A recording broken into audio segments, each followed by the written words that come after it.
बोल व्यापारी बोल, सरकार अपनी है। यह कार्यक्रम व्यापारियों के उन समस्याओं की आवाज है। व्यापारियों के सामने आने वाली समस्याओं के समाधान बताने की आवाज है। बोल व्यापारी बोल, सरकार अपनी है। अगर आर्थिक तंत्र फेल हो गया तो युवा वर्ग फेल हो जाएगा। हम व्यापारी हैं, प्रगतिवीर हैं, लेकिन जो हम कहते हैं वो सरकार भी तो माने। लेकिन हमें चाहिए तो हमारे व्यापारियों का मान सम्मान, हमारे व्यापारियों का स्वाभिमान, हमारे व्यापारियों के युवा वर्ग के लिए एक एटमॉस्फेयर जो व्यापार कर सके। नमस्कार दोस्तों, मैं हूं रजनीकांत। आप देख रहे हैं नेशनल थॉट्स और आज हम आपको लेकर आए हैं अपने खास कार्यक्रम बोल व्यापारी बोल, सरकार अपनी है। और जब सरकार अपनी है तो व्यापारी बोलेंगे। व्यापारी बोलेंगे उन समस्याओं के लिए जिन समस्याओं से ये वर्षों से जूझ रहे हैं। क्यों जूझ रहे हैं ये व्यापारी? क्यों जनप्रतिनिधि एक दूसरे पर आरोप प्रत्यारोप लगाते ही रहते हैं, लेकिन व्यापारियों की समस्या सुनते नहीं हैं। सवाल पहले भी यही करता रहा हूं कि आखिरकार व्यापारियों की आवाज़ क्यों नहीं सुन रही है सरकार। आज हम मौजूद हैं एशिया कि सबसे बड़ा बाजार कहें सदर बाजार। देश के हर शहर में सदर बाजार मिलेगा, लेकिन यह सदर बाजार क्यों खास है, इसके बारे में भी हम आपको बताएंगे कि क्यों खास है यह सदर बाजार। देश के प्रगतिवीर व्यवसायी जो कि देश की प्रगति के रीढ़ माने जाते हैं, वो अपना कारोबार छोड़कर आज अपने समस्याओं के लिए एकत्रित हुए हैं। और इन्हीं विषयों पर आज हम बात करेंगे अपने खास कार्यक्रम में बोल व्यापारी बोल, सरकार अपनी है। आज हमारे बीच में बहुत से व्यापारी और व्यापारिक संगठनों के प्रतिनिधि भी हैं। आज इनसे भी जानेंगे कि वजह क्या है कि जिसकी वजह से सरकार सुन नहीं रही है, और सुन रही नहीं है तो सुनने के लिए कतरा रही है। यानी कि ये तू मैं का खेल कब तक चलता रहेगा देश के प्रगति वीरों के साथ। देश की रक्षा करने के लिए देश की सीमा पर जवान लड़ते हैं, लेकिन देश की प्रगति करने के लिए देश के व्यापारी अपनी जी जान लगा के अपने तन मन धन अपना सब कुछ न्यौछावर करते हैं और राष्ट्र की प्रगति में, राष्ट्र की उन्नति में अपना योगदान देते हैं। लेकिन सरकार आखिरकार इनकी छोटी छोटी समस्याओं को क्यों नहीं सुनती है? राकेश जी, आपका बहुत बहुत स्वागत है। तो क्या वजह है जो इन समस्याओं को लेकर आज हम लोगों को इस हॉल में बैठना पड़ रहा है? देखिए, सरकार अपनी है, देश अपना है, नागरिक अपने हैं, और ये बात बिल्कुल निश्चित है कि हमारा व्यापारी किसी पार्टी विशेष को रिप्रेजेंट नहीं करता। हमारा व्यापारी राजपूत है। वो हर सरकार को, चाहे किसी भी पार्टी की सरकार हो, उसको टैक्स देता है, आर्थिक तंत्र का मुख्य हिस्सा है। इसलिए हमारे व्यापारी को प्रगतिवीर कहा जाता है। हिंदुस्तान की, देश की जितनी प्रगति होती है क्षेत्र की, वो व्यापारी के द्वारा टैक्स की होती है, क्योंकि व्यापारी बिना तनख्वाह का सरकार का नौकर है। लेकिन सरकार का काम है कि उसके स्वाभिमान की रक्षा करे। जब दिल्ली के मुख्यमंत्री केजरीवाल जी बने तो हमने उनको कहा था कि उन्होंने बोला क्या चाहिए? मैंने कहा आपको हम देने वाले हैं जी बहुत कुछ, लेकिन हमें चाहिए तो हमारे व्यापारियों का मान सम्मान, हमारे व्यापारियों का स्वाभिमान, हमारे व्यापारियों के युवा वर्ग के लिए एक एटमॉस्फेयर जो व्यापार कर सके। ये हमारे बीच में हमारे एक्स मेयर साहब जयप्रकाश जेपी जी हमारे बीच में हैं। मैं चाहूँगा कि जोरदार तालियों के साथ आप उनका स्वागत करें। जयप्रकाश जेपी जी, अभी हमारे सदर बाजार में लमसम हर साल की बीमारी है जी। और ऐसा नहीं कि हमने सरकारों को कहा नहीं, सरकारों को चेताया नहीं, हमने सरकारों को मेल से भी चेताया, प्रेस के मीडिया के थ्रू भी कहा कि भाई ये पानी की समस्या, यहाँ पर 8-8 फुट पानी दुकानों में घुस गया, करोड़ों रुपए का हमारा नुकसान हो गया। कौन जिम्मेदार होगा? क्या मुख्यमंत्री जिम्मेदार नहीं है? क्या मुख्यमंत्री को मालूम नहीं? आज मुख्यमंत्री को 7 साल हो गए एज ए चीफ मिनिस्टर बने हुए। उन्हें एक एक गली का यहाँ के एमएलए को पता होना चाहिए, यहाँ के नुमाइंदों को पता होना चाहिए। और हमारी इस गली की जो मार्केट है, मग्गो जी के रिप्रेजेंटेशन में है, प्रेसिडेंट हैं राजेंद्र जी मेरे साथ हैं। हम लोगों ने एमसीडी के अंदर जाकर दिल्ली सरकार को देके वास्तविकता को बताया। यहाँ पर 8-8 फुट पानी रहा और 8-8 दिन खड़ा रहा। और हमने फिर ये जो हमारे मेयर साहब, एक्स मेयर साहब बैठे जयप्रकाश जेपी जी, हमने उनको कहा कि देखिए जी, पार्टी पॉलिटिक्स तो बाद में होती रहेगी, सरकार बाद में देखेगी क्या करेगी क्या नहीं करेगी। पहले हम अपने घर को, क्योंकि आप हमारे घर के सदस्य हो, अपने घर की सफाई खुद करना शुरू करते हैं। जितने साधन हम यूज़ कर सकते हैं करें। तो इन्होंने पानी के अंदर अपने ऊपर तक 6 फुट पानी के अंदर खड़े होकर अपने जो एमसीडी का स्टाफ उसको बुलवाया, पानी की मशीनें लगवाई, ये काम देखा जाए तो पीडब्ल्यूडी और जल बोर्ड का था। क्यों नहीं सरकार जागी? आखिर सरकार क्यों नहीं सुनती? हम कहते हैं सरकार भी हमारी है, हम देश के नागरिक भी हैं, हम व्यापारी भी हैं, हम आर्थिक तंत्र भी हैं, प्रगतिवीर हैं, लेकिन जो हम कहते हैं वो सरकार भी तो माने। अब हम लोग हड़ताल करना शुरू कर दें तो मुख्यमंत्री जी कहेंगे व्यापारी वर्ग बीजेपी का हो गया, एमसीडी खिलाफ कहेंगे तो वो कहेंगे जी आप पार्टी का हो गया। हम तो प्रगतिवीर हैं जी, टैक्स देना जानते हैं, टैक्स दे के डेवलपमेंट का पार्ट बन रहे हैं। लेकिन जो हमारा राजनीतिक नेता हमारे पक्ष में काम करेगा, अब जेपी जी ने पानी में खड़े होकर 8-8 दिन पानी निकलवाया, तो फेडरेशन ऑफ सदर बिहार ट्रेड्स एसोसिएशन जो कि 83 एसोसिएशन की पेरेंटल बॉडी है, 40,000 यहाँ दुकानदार हैं, हम उनको अप्रिशिएट जरूर करेंगे क्योंकि हम नाशुक्र थोड़ा हैं। अगर मुख्यमंत्री हमारी कोई बात मानेंगे तो हम उनका भी धन्यवाद करेंगे, उनका भी वेलकम कर देंगे। लेकिन सरकार को सुनना चाहिए। अगर आर्थिक तंत्र फेल हो गया तो युवा वर्ग फेल हो जाएगा, क्योंकि इस मार्केट में ऐसे माहौल में कोई हमारा युवा वर्ग बच्चा व्यापार करना नहीं चाहता और ये हमारे लिए सबसे बड़ा अंधकार में फ्यूचर है। इस फ्यूचर को बचाएं। हमने मेल के थ्रू, मीडिया के थ्रू मुख्यमंत्री को पूरा जगाने का प्रयास किया। हमने बिल्कुल कहा कि हम व्यापारी, हम किसी पार्टी विशेष की बात नहीं करते, लेकिन अगर मुख्यमंत्री ने नहीं सुना तो जनता जनार्दन होती है, उसे हर आदमी को जगाना भी आता है। हम ये 40,000 दुकानों की मार्केट बंद करके चाबियां माननीय मुख्यमंत्री जी की टेबल पर रख देंगे और उनकी टेबल इतनी ताकतवर नहीं है कि हमारे 40,000 दुकानदारों की चाबियां यह हमारा रोज सह सके, चाहे सरकार किसी की भी हो। लेकिन हम अपनी बात मनवाना भी जानते हैं और कहना भी जानते हैं, लेकिन हम लोग आंदोलनकारी नहीं हैं, हम किसी राजनीतिक पार्टी के भी नहीं हैं, लेकिन अपने स्वाभिमान की रक्षा हम करना जानते हैं।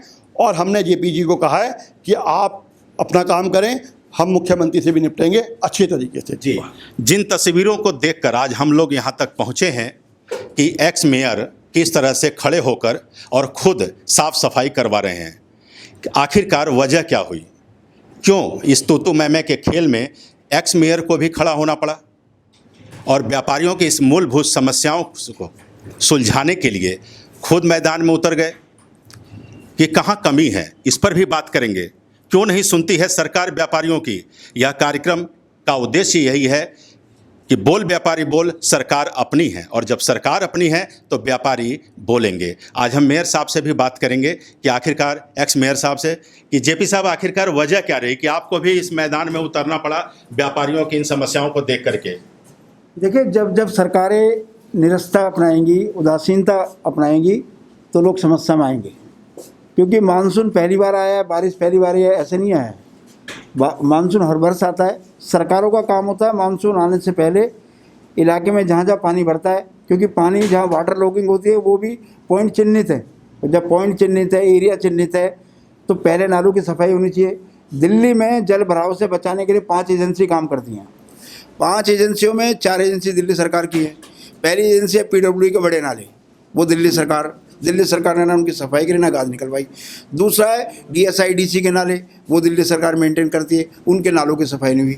तीसरा है फ्लड्स के नाले, जो बड़े बड़े नाले फ्लड्स के हैं वो दिल्ली सरकार मेंटेन करती है, ना उनकी सफाई हुई ना उनकी गाद निकली। चौथा है जो हमारे जैसे एरिया, जितने भी पॉश एरिया है, पुराना शहर है, जहाँ सीवर लाइन डली हुई है, उन सीवर लाइनों की सफाई करना, उनकी डिसिल्टिंग कराना, उनकी सिल्ट निकालना, ये जल बोर्ड के अंतर्गत आता है। तो जल बोर्ड भी घर हाथ पाथ धरे बैठा है। 5वां है नगर निगम के पास जो रेन वाटर आता है उसके बगल में एक छोटी सी जाली होती है, या 3 फुट के गहरे जो नाले होते हैं वो एमसीडी काम करती है। अगर वो छोटे नालों की हम सफाई भी कर दें और बड़ा नाला अगर भरा हुआ तो बैक मार करके फिर गाद वापस आ जाती है। तो दिल्ली सरकार की जिम्मेदारी बहुत ज़्यादा है।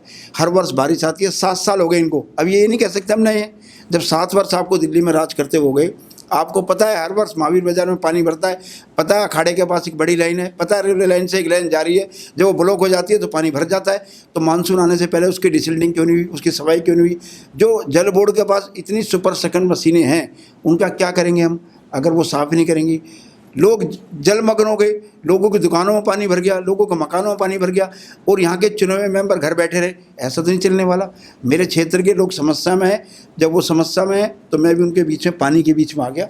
हमने सबने मिल करके सुपर शक्कर मशीन मंगाई, अपने अमले जमले को बुलवाया, सारे स्टाफ को लगाया, 3 जगह से नाले खुलवाए, जब जाकर 2 दिन के अंदर पानी उतरा और तीसरे दिन जाकर का पानी रोड पर। इसका आप रेगुलर हल क्या माने व्यापारी, कि क्या इसी तरह से खड़े होकर के बार बार करवाना पड़ेगा, या फिर सरकार बदलेगी तभी कोई हल निकलेगा? नहीं, रेगुलर इसका बिल्कुल है। मानसून आने से पहले नालों की सफाई होनी चाहिए।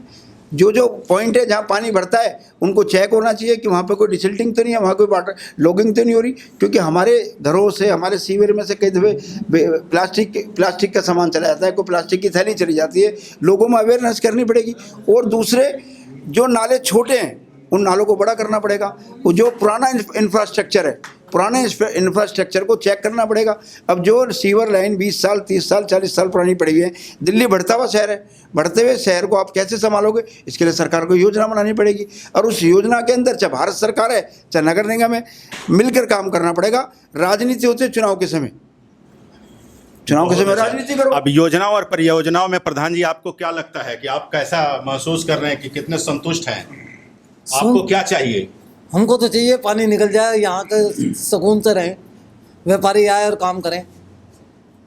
आपको कुछ बताएंगे इसके बारे में? देखिए, हमारे महावीर बाज़ार तेलीवाड़ा क्षेत्र के जो निवासी हैं उनकी तरफ से मैं सिर्फ एक ही बात कहूँगा कि हमारी ट्रेड एसोसिएशन निवासियों के साथ है। हम सब मिलकर भी चाहते हैं काम, और हमारे जो नेतागण हैं वो हमारे संग मिलकर काम करें तो ये रास्ते आराम से निकल जाते हैं। हमारे को जो समस्याएं नज़र आ रही हैं पिछले सालों से इतनी नहीं थी जितनी अभी शुरू हुई है। लॉकडाउन के बाद हमारी समस्या ज़्यादा हो गई। हमारी क्षेत्र की जो मेन मूल समस्या है उसके लिए हमने 7 सूत्री प्रोग्राम बनाया था, जो हम अपने नेताओं को देना चाह रहे थे कि वो जो भी इस काम के अंदर हैं, जो भी संलग्न हैं, उनको ये मिले, उनके साथ ये जाए और ये काम के निपटारा हो। सर, सबसे पहले मैं अपने प्रधान मक्को जी का और अबरोल साहब का और आप सबका धन्यवाद करता हूं कि आपने बड़े प्यार से आज मुझे बुलाया। मैं आपको शायद काफ़ी लोगों को तो पता होगा कि मैं यहीं, मेरा जन्म हुआ गली प्रकाश में, और मेरा बचपन यहीं गुजरा, बड़ा भी मैं वहीं हुआ, और आप लोगों से मुझे बहुत प्यार है। और कोई भी समस्या आती है तो आपके जो हमारे एसोसिएशन है मग्गो जी की, और हम सब मिल के उसका समाधान करते हैं।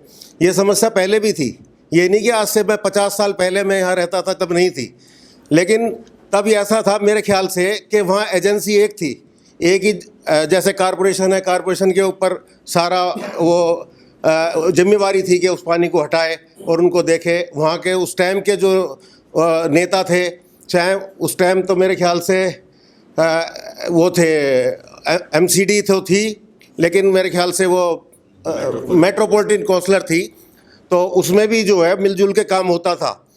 अब तो हालत ये हो गई है कि सबसे बड़ी बात जो मैं समझता हूँ कि ना कामयाब ना होने की, कि कारपोरेशन, दिल्ली सरकार और सिविक एजेंसियों में तालमेल नहीं है।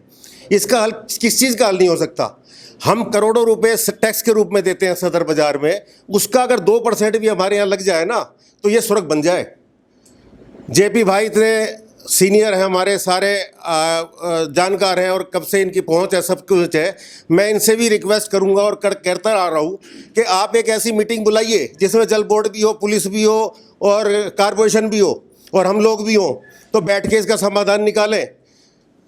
लेकिन होता ये है कि जब भी कोई मीटिंग होती है हम चाय और समोसा खा के आ जाते हैं। उनका एक ही लक्ष्य होता है कि कैसे भी दुकानदार को निचोड़ लो। वहाँ आपने इनकम वो नहीं दिया, आपने ये नहीं दिया, आपने वो नहीं दिया, अरे आप तो कुछ दो। तो मेरा यही कहना है कि सारी एजेंसियां मिलके, मैं JP भाई से ये रिक्वेस्ट करूँगा कि वो एक मीटिंग बुलाए और उसमें समाधान स्थायी रूप से हो। यही मैं आपसे निवेदन करना चाहता हूँ। Thank you. बोलिए, क्या दिक्कत है? मैं और मेरे साथी कमल किशोर जी, हम दोनों सोमदत्त जी के ऑफिस में गए। वहाँ जाकर के उनसे कम से कम 2 घंटे बातचीत की। उनसे जब हमने ये बात कही कि साहब ये जो सीवर आपने डाला है, पहले ये 24 इंची था और अब आपने इसको छोटा करके 16 इंची डाल दिया है, तो ये, और 4 तरफ से हमारे पानी आता है, पहाड़ी धीरज से और इधर आपके आज़ाद मार्केट से सारा पानी हमारे आता है, यहाँ तक कि शीश महल का, पूरे शीश महल का पानी आता है। अब ये, और एक इन्होंने बूस्टर लगा रखा है जो आपके लाल बत्ती तक से पानी आता है। उन सब जगह का पानी यहाँ इस महावीर बाजार में आता है और आपने उसका सीवर का साइज जो छोटा कर दिया। तो इस पर उन्होंने मेरे से ये कहा कि साहब, जो इलेक्शन हम हर 5 साल बाद इलेक्शन होता है तो उसमें हम ये देखते हैं कि साहब जनसंख्या इस इलाके की कितनी है। तो इस बार भी जो इलेक्शन हुआ था तो जनसंख्या यहाँ बढ़ी नहीं है, इस इलाके के अंदर उतनी की उतनी है। तो हमने जेई साहब को कहा कि साहब यहाँ का जो सीवर का लाइन डाली जाएगी, तो उन्होंने, जेई साहब ने ये कहा कि साहब यहाँ पहले 16 इंची थी और हमने आज भी 16 इंची ही डाली है, जबकि बात गलत है। हमारे जो प्रत्यक्षदर्शी यहाँ के लोग हैं उन्होंने 24 इंची का सीवर देखा उसको, लेकिन हमारे लोग जो बड़े सीधे साधे लोग हैं यहाँ पर कोई भी इनिशिएटिव नहीं लेना चाहता, सब डरते हैं एक दूसरे से और बोलना नहीं चाहते।